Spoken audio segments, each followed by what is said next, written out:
Hey you guys, welcome back to the fourth house on the right. It's Sunday, so you know where I am or where I'm trying to be. This is going to be a super duper quick video because it's very, very hot, like super hot outside. Um, but I need to get out here. The sun is gone behind a cloud for a bit, so I need to get out here and I need to pick some collards for dinner. And then I want to show you some things that are going on in the garden. Um, my last video, I talked about no longer doing summer gardening because the heat is too much for the plants and the people, really. Um, and the bugs become unbearably difficult to deal with. But I'm just going to show you really quickly some things that prove what I'm saying to you guys. I showed you a little bit last time. I'm going to show you even more this time, and you'll understand why I'm doing that. And then something that is very, very positive that you might just like. So stay tuned. Hold on a second. All right. So first things first, follow me over. Look at how pretty this is. Hibiscus. I don't think it's supposed to flower until the second year, but that thing is doing really, really great.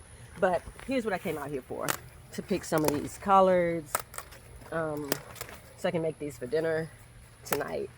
See, they're beautiful. They're absolutely beautiful. No bug damage, no anything.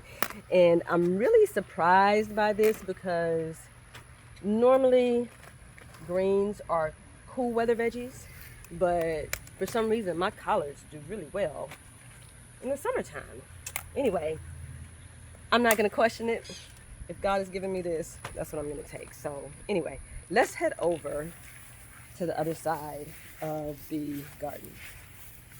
So I talked last time about, just the sun, the heat. This is my chard. This is perpetual spinach. And you can see I took off a bunch of leaves the other day. They just get burnt to a crisp by that sun. There's nothing I can do about that.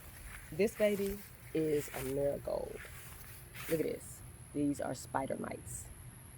Spider mites. Nothing I can do about that. They love the heat. They love the dry weather. So I actually have to come out and cut this down.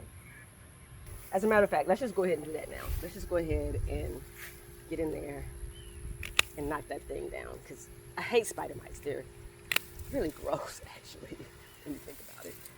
Gone. Done. Look at this poor baby.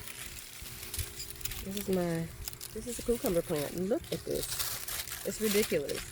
There's a few cucumbers on here, but they're misshapen. Like this, I'm just gonna come out here and take this out completely.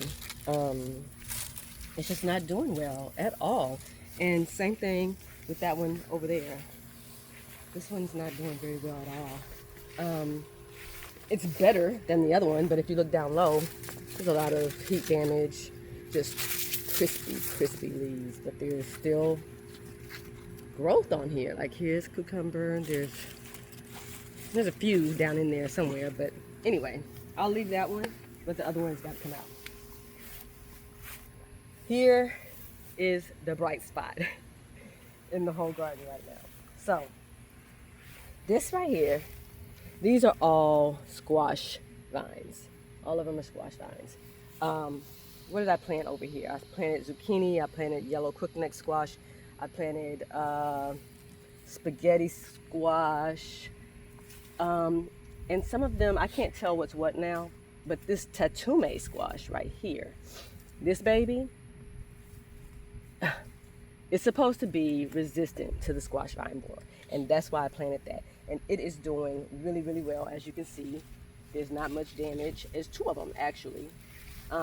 There's not much damage, and what has happened is it's just kind of like grown along the ground and kind of rooted in places along the stem. Like you can see there's some damage right here. You can see a little bit of damage in here.